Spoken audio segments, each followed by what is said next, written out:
What's up, guys? We are back in the shop again this week and working on all sorts of fun stuff. I'll give you an update on this F250 extended cab long box or club cab long box, whatever you want to call it. We have got the rear suspension in, so you can see our bracket up here. I know I need better lighting. Let me grab a light for that. I actually have one on me because I'm a nerd. Side note, this little light here says Braun, is from Harbor Freight. It was like $7 and it is USB rechargeable, which I really like because I hate having to track down batteries and all that. And it fits really nicely in my pocket with my knife and Sharpie. So, little free plug there. Now you can see the rear shackle mount, rear shackle, the leaf springs, front leaf spring hanger, and then we're putting the rear shock mount in, just waiting on the parts from powder coating. We've got the rear shock mounts welded on the axle. Of course, our signature diff cover, that is coming together. Then, if we look at the front here, we've got our shock towers installed, all powder coated. We've got our new 4-link brackets installed. The axle is basically all together. Take a look at this side. Got the track bar bracket on. We're just waiting on the links to come back from powder coating, and which is supposed to be done tomorrow. Then we can get it all put back together and test drive it. Then we have the Sleeper 7.3, if you've seen it on YouTube or Instagram. This truck has all of our front suspension, prototype 4-link, which is the same as our Dana 60 coilover kit. We just swapped it to 4 links instead of radius arms, which are going to be available potentially by the time this video is out. And actually, if you want them, it's available right now. We just haven't posted everything. So let me know if that's something you're interested in. Then, of course, it also has our rear suspension with some airbags, Fox triple bypasses, and all the goodies. But it is back in here today because it is having a high pressure oil system issue. So we swapped IPRs. We already have done injector O-rings on this truck. And so now we've pretty much narrowed it down to the HPOP, which we're pulling out right now and going to be replacing. He did a modified 99 Super Duty intercooler setup on this. Still has factory fuel system. So there's a lot of updates that could definitely be done on this. Right now, I don't know whether he wants to do that or not. So we're just going to swap HPOPs with a known good one and see if that cures our problem. If it does, we'll go from there. Probably put like a Super Duty HPOP in it and maybe convince him to do some e-fuel, because on a 7.3, that's really, especially NoBS 7.3, that is a very great upgrade, because as you can see, stock fuel bowl here is kind of a pain in the butt to get in and out with all these hoses, and runs off of the factory cam-driven lift pump that just gets annoying. So I'm going to finish pulling out this HPOP. Going to swap in this HPOP right here, and we'll go from there. So maybe I'll set the camera up and you guys can follow along if you'd like. So, like I showed you already, we already have factory fuel bowl out, and Now we need to remove the HPOP. So we got to take out we got to loosen up the two oil lines. We need to drain the fluid from the reservoir, and we need to undo the pump gear and then pull this thing out. So we'll start with draining the fluid.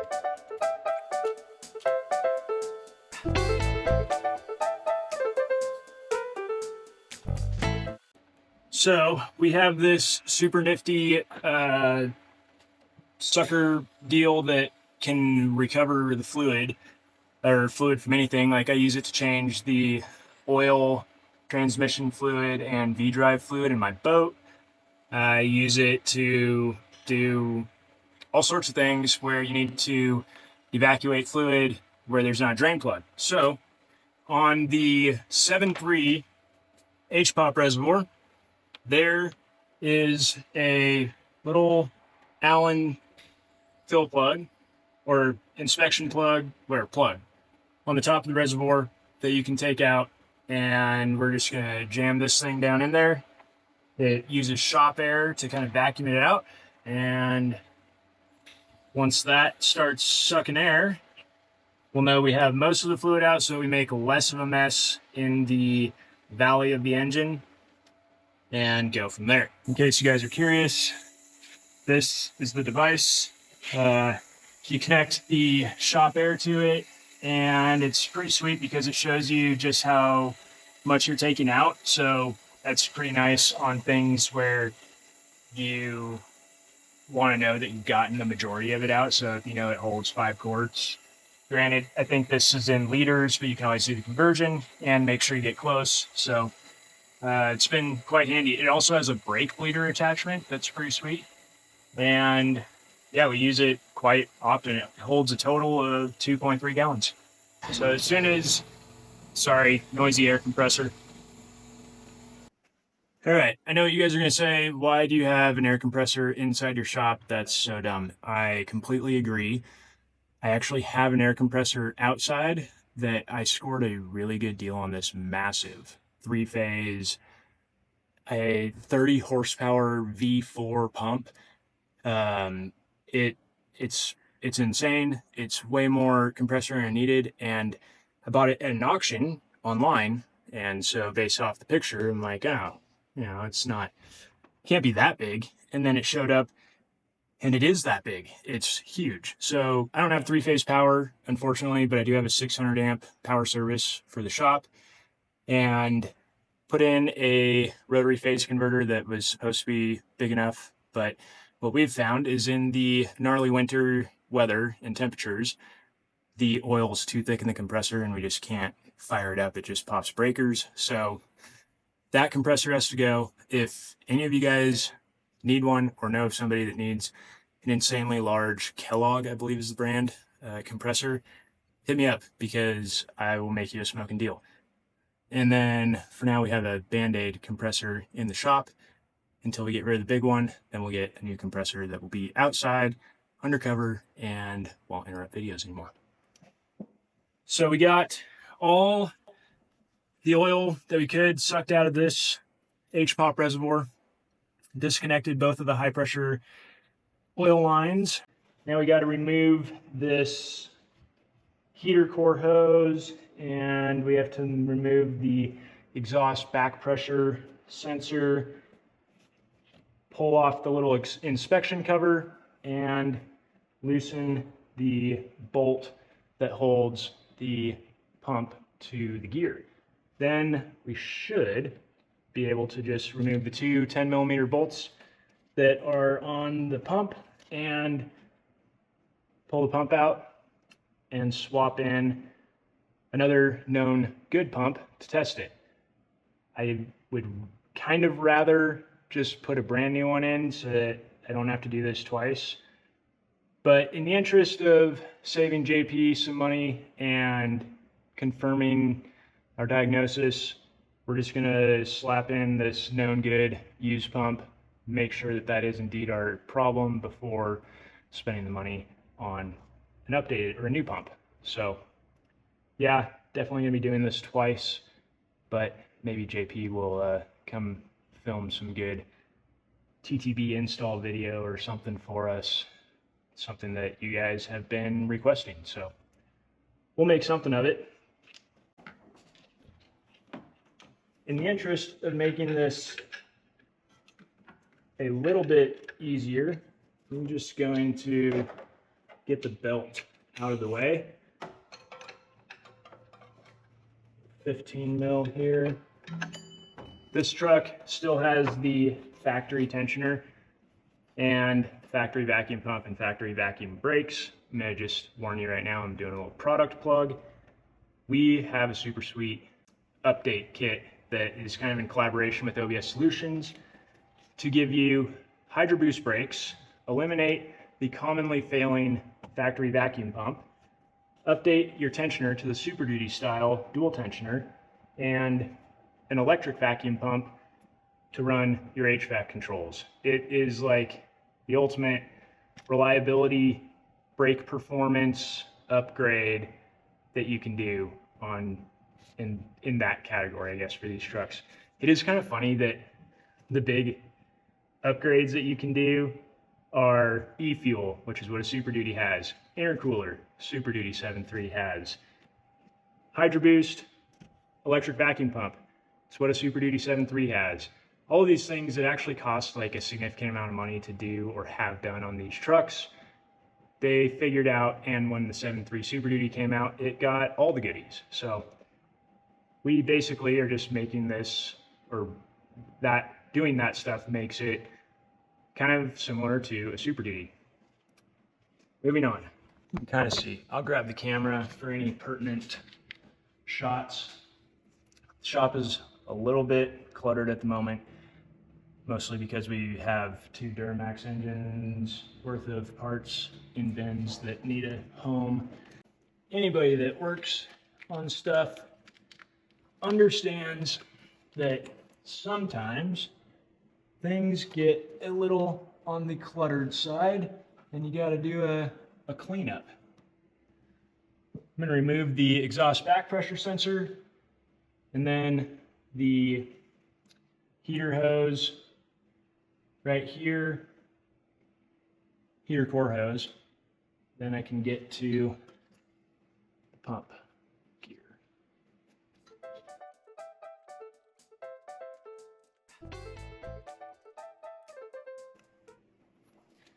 That is actually kind of surprising. Normally, when I've pulled these exhaust back pressure sensors out, I've seen them just fully plugged in the middle. I don't know if it'll focus on that or not, but what you're seeing is that it actually has, like, it's all clear. So that's pretty awesome. And it looks like it hasn't been replaced, but who knows? This truck has like 350,000 miles on it. And sometimes parts that have been replaced don't look like it because they could have been replaced 200,000 miles ago. I don't know. Okay, the exhaust back pressure sensor is out. We undid the tube from its little mount and kind of just moved it out of the way. Now we're going to pull the heater core hose, and I'm excited because a couple weeks ago, maybe a month ago, when the last time the Snap-on truck stopped by, my buddy Josh showed me these nifty pliers that are for hose clamps, and I got sold on a set of them. Lately I've been buying more Snap-on tools. It's basically either Snap-on or Harbor Freight for me, and I'm excited to use them. So far, Snap-on pliers have been a game changer compared to, especially like snap ring pliers and all of that sort of stuff. You know, I'm not gonna lie, these things are pretty sweet.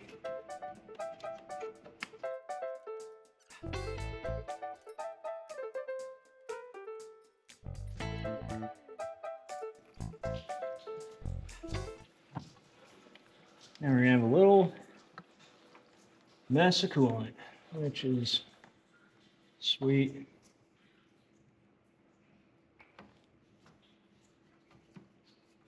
Personally, I really like tools, like of all different kinds, and I don't usually care what brand they are, but if you guys like tools and like hearing my opinion on which tools I like, I'll be happy to share with you.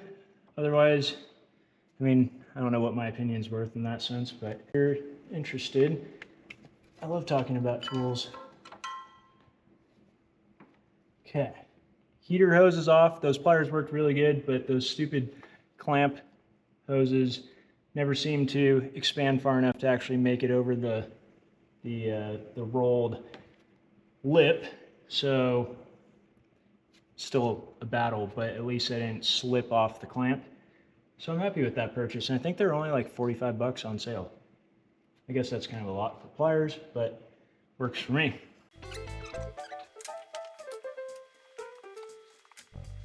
Stick the reservoir, HPOP oil reservoir plug back in. Keep anything from getting down in there. Finish taking this inspection cover off. There's two 8mm bolts that hold it on.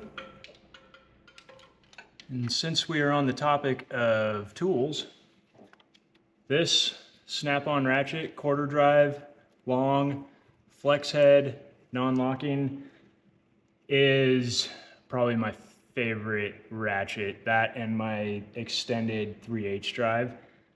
I use this as much as I can, especially when I'm doing mechanic work. Obviously, this isn't incredibly useful on suspension work, but mechanic work, this is my favorite. And Grant has the Icon version from Harbor Freight of this one, and it works incredibly well as well.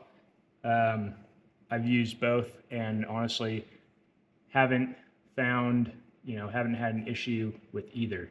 This one may have had to be rebuilt once, but it's covered under warranty, so that doesn't matter. But yeah, this right here, flex head, and it kind of is cool. It's the 100-year anniversary. This is the cover I was talking about. You can see where the exhaust back pressure sensor connects to it, or the tube that goes down the manifold, and then the sensor goes in here. And this is just siliconed on. And that gives you access to the bolt that attaches the gear to the high pressure oil pump. So we got that. I'm hoping I don't. It's been a little while since I've removed one of these, so I'm refreshing myself. I'm hoping I don't have to remove that tip, but we'll find out.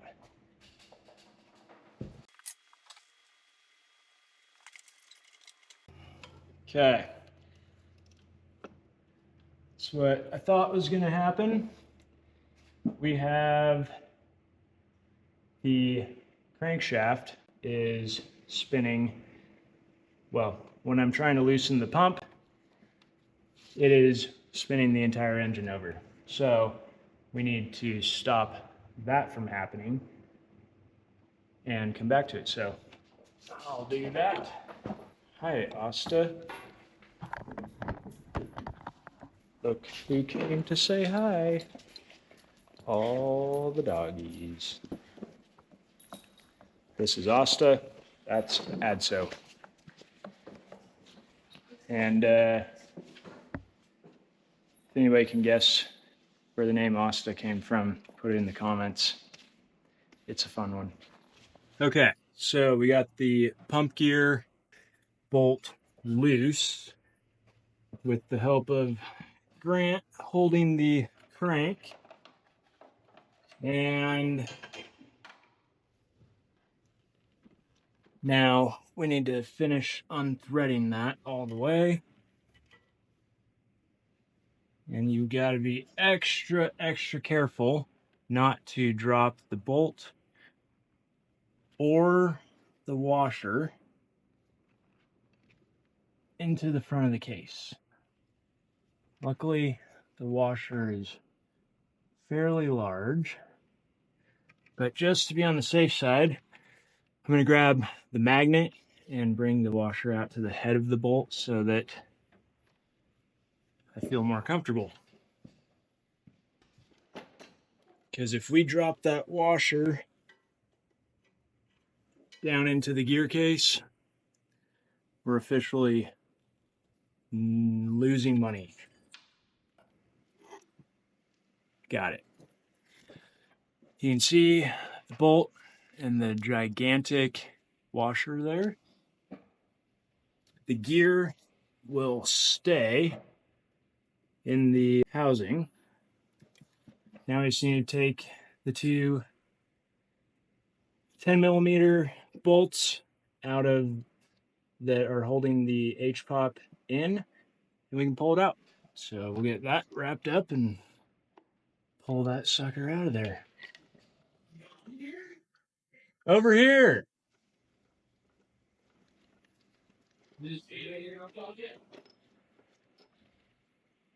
My beta?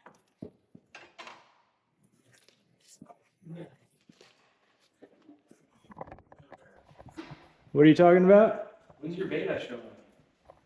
I don't know. I think I win it in a few days. Are you filming because you got it? No, I'm just filming.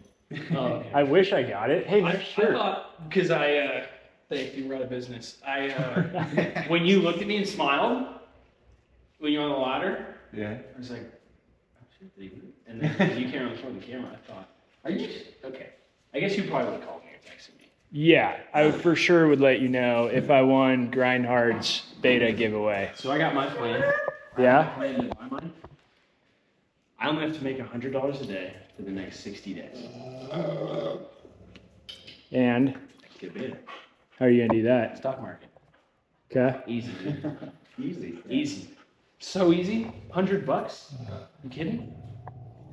It's one trade. Boom. One Yeah, it's also good trade. as easy to lose $100 a day. It is. I'm gonna have a couple good days. I believe in you. I want you to have I got a chart at work and everything. I got a freaking graph to track my progress. I like that. Okay. Yeah, we're doing good. So we're at 3,400. You've already made 3,400. Just got to get to what is it, When? How long did it grand. take you to make 3,400? a few weeks. You just got to go for it. Buy it up, dude. Big risk, big reward. You know what I'm saying? How much did you put in? Couple grand. So you're at 1,400. What? If you put $2,000 in. He wants to know what like your progress, your actual. Oh, total, like account value. It's 50 something. Really? Not 50,000, 50 something. So an initial investment of like $2,000. But you're buying the stock, you're buying shit that's like 75 cents. Like today, bought something, some stupid ass thing, never heard of it before. 7 o'clock this morning, it was like a top earner. So I bought in at like 64 cents and sold at like 77 cents. Made like $400. Nice. Like, sweet, I'm out. I like it. It's a good plan. So that's the plan. I'm getting a beta. And you're gonna win the one there. I'm gonna win that one. Okay. Jack showed up to pick up his dog. And of course asked me if I've won Grindhard's beta yet. Not yet, but I plan to. But we got both of the bolts out and gave this thing a little wiggle. And there is our high pressure oil pump. It's a bit crusty. And we're going to try out a different one.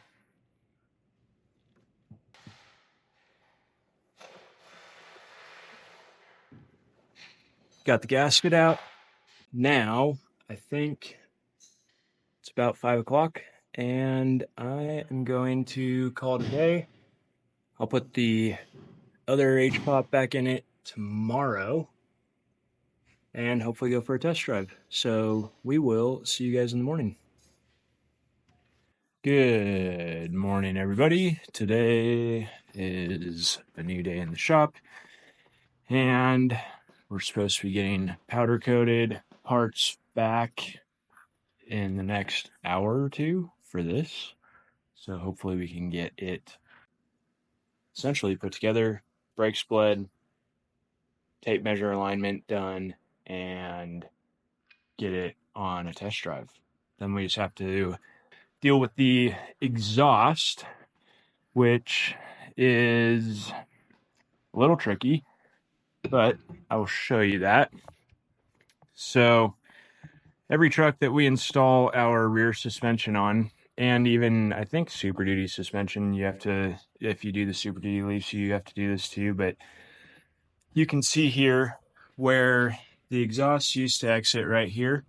And I don't know if it's easy to tell, but where that comes through with such a longer leaf pack that can droop so much more, we have to snake the exhaust through here, around the tire, and then out here.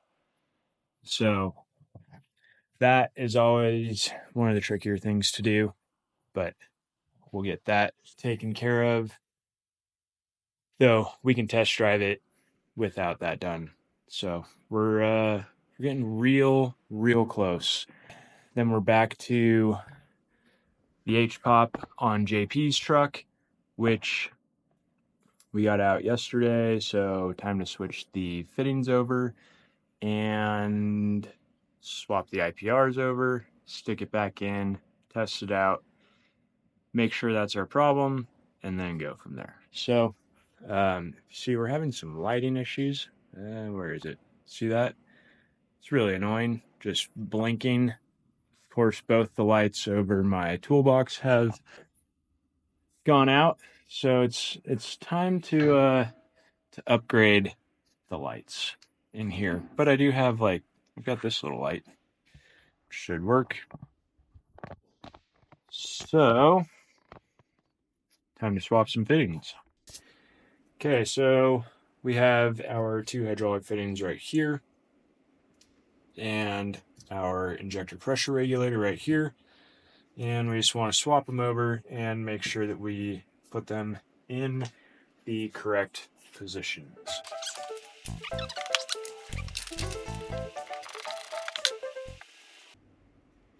So another thing to note are these springs and like check valves. You can basically take them out, get a little more flow. They're not really necessary from what the experts say. So we're just going to remove them and run them without, which shouldn't be a problem. Torqued to spec.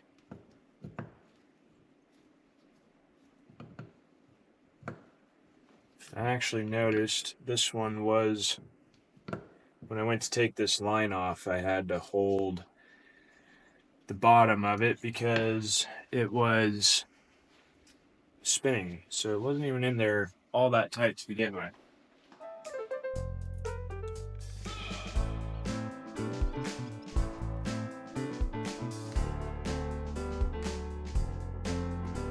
Thread this in until proper orientation is achieved. And I think that is it. Then we'll thread our locking nut down. Okay, we got those swapped over. If these lights are annoying people, you're not alone. We'll get that fixed up. So next is to swap this IPR, which we already did. This is the old IPR, which is probably still good actually, because swapping it with a known good one did not fix our issue. but we'll go ahead and put this IPR in here. Clean up our gasket mating surfaces. And because this is more or less just a test, I'm just going to reuse this old gasket because it appears to be in fine shape. Now, I need to take that off.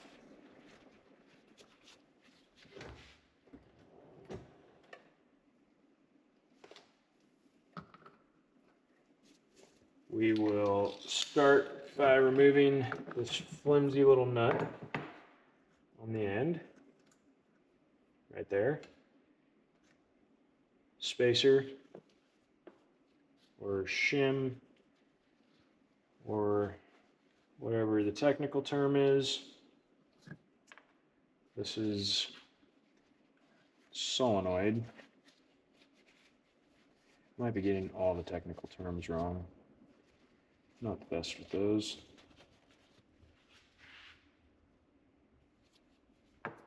Then we have our IPR valve itself. For those of you that don't know what IPR stands for, that is injector pressure regulator. So it allows, or it adjusts, it's the regulator that adjusts the amount of oil pressure the injectors are getting based on, that hurt. Socket is not quite long enough.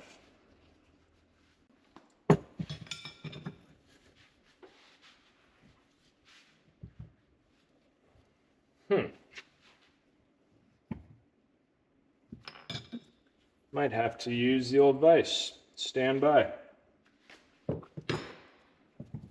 Alright, got her loose.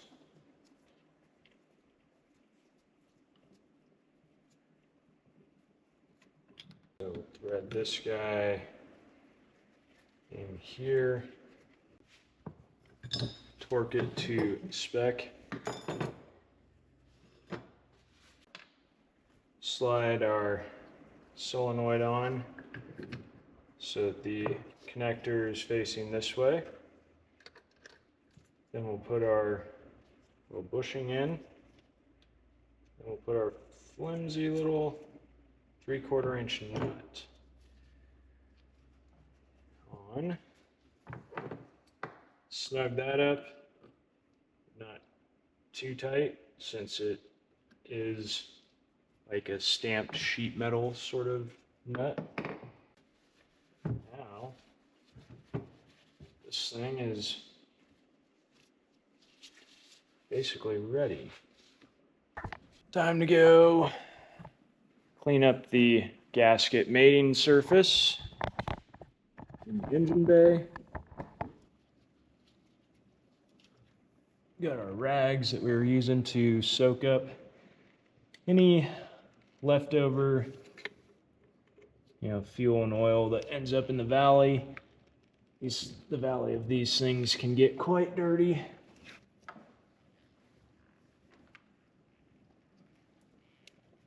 So we have now our gasket on there and both of our bolts in to keep the gasket aligned. Okay, both of those two 10mm bolts are threaded in just about all the way. Make sure that we slide our gear back on to the shaft, and we'll put the bolt and nut back on.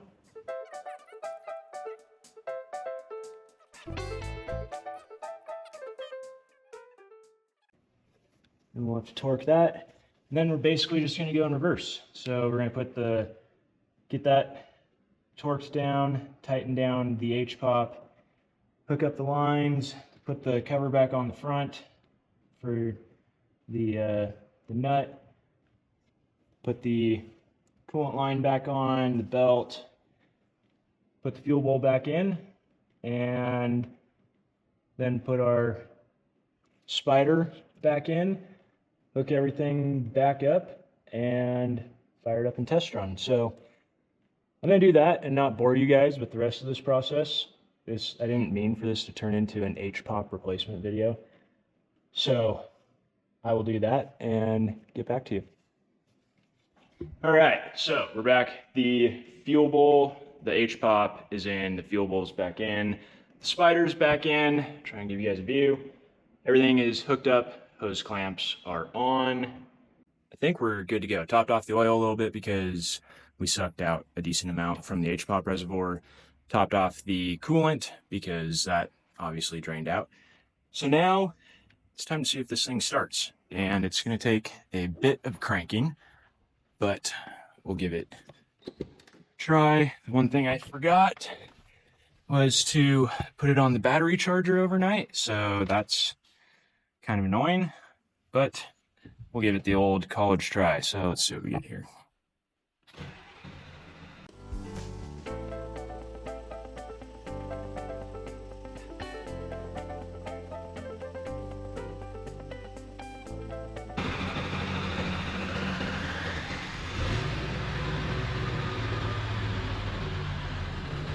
That's good news.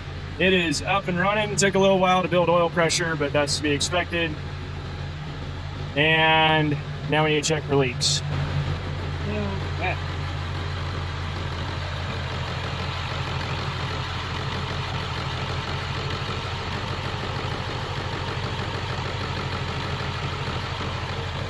So far, so good. I have no idea if you can hear this, but looks pretty good. Well, the known good HPOP is in with the known good IPR. It did start. It takes a long time to get it to start, and because I didn't want to risk getting stuck on the side of the road from it just shutting off, I didn't take it for a test drive. I just kept the RPMs up to get the oil temp up, and sure enough, go to turn it off and turn it back on, and it won't build more than 250 psi ICP pressure. So, or ICP reading. So that leads me to believe that it's probably got bad injectors that have leaking poppets. And now we get to pull the valve covers, check that for ordering an expensive set of injectors, and go from there. Kind of a bummer. Lots of wasted time, but that's all part of the diagnostic process. Yes, I could have deadheaded the pump and tested that. Probably could have pulled the valve covers a little easier than swapping the pump, but it runs pretty dang smooth when it actually runs, so I didn't really think injectors were the issue. But anyways, gonna stop talking about it and pull those valve covers and check that. And then that'll determine our next move. So stay tuned. All right, guys, we are back in the shop today. The day before yesterday, we got slightly interrupted because I got a call from the Shasta County Sheriff's Department saying that they found my stolen motorcycles. I don't know if we talked about that before, but when we were in Lake Shasta for vacation a while back, or a few weeks ago, we had 3 motorcycles stolen. So I stopped working on this and immediately called them back and then left day before yesterday for Reading, picked them up, recovered them, and got back last night. And now I'm back to work on this. We did film a bunch of the process of picking up the stolen bikes, so I think we might make a little video out of it if you guys are interested. We also had like some footage from Shasta, but stopped filming when when the bikes got stolen and we just got distracted. So we got them back now, and it was quite exciting. But back to what's going on in the shop today. Swapped HPOPs in this, and it didn't fix the issue. So the reason, or I guess what we ended up doing from there, was I pulled the valve covers because I was suspecting a leaking poppet valve on an injector. I didn't suspect injector O-rings because they were recently done. So popped the valve covers off and fired it up, and it was gushing oil out of the, I believe number 7 is the back cylinder on the passenger side, but it puked oil everywhere. So we pulled that injector, I pulled that injector, I guess, and found this. See if you can see that upper O-ring is what keeps the oil in these injectors. The high pressure oil is between this O-ring and this one, or these two and this one. And if you look here, we had a little bit of a blowout. So that is the cause of our loss of high pressure oil, which means the fuel system doesn't go and nothing works. So we're going to get some new O-rings on that injector tomorrow and get it back in the truck and get JP back on the road. Tomorrow, we're also going to be doing the final assembly on this beautiful truck. We got all the parts back from powder coating. I was hoping to work on that yesterday. It is the weekend, but trying to get things done before the show. But I was getting charged $60 per day per motorcycle by the tow company, so we just left, me and my buddy Jack. So now we're back at it, and that'll probably be the end of this video. Just let us know what you think in the comments, like, subscribe, and we're gonna keep pumping these out. So we'll see you guys next time. Cheers.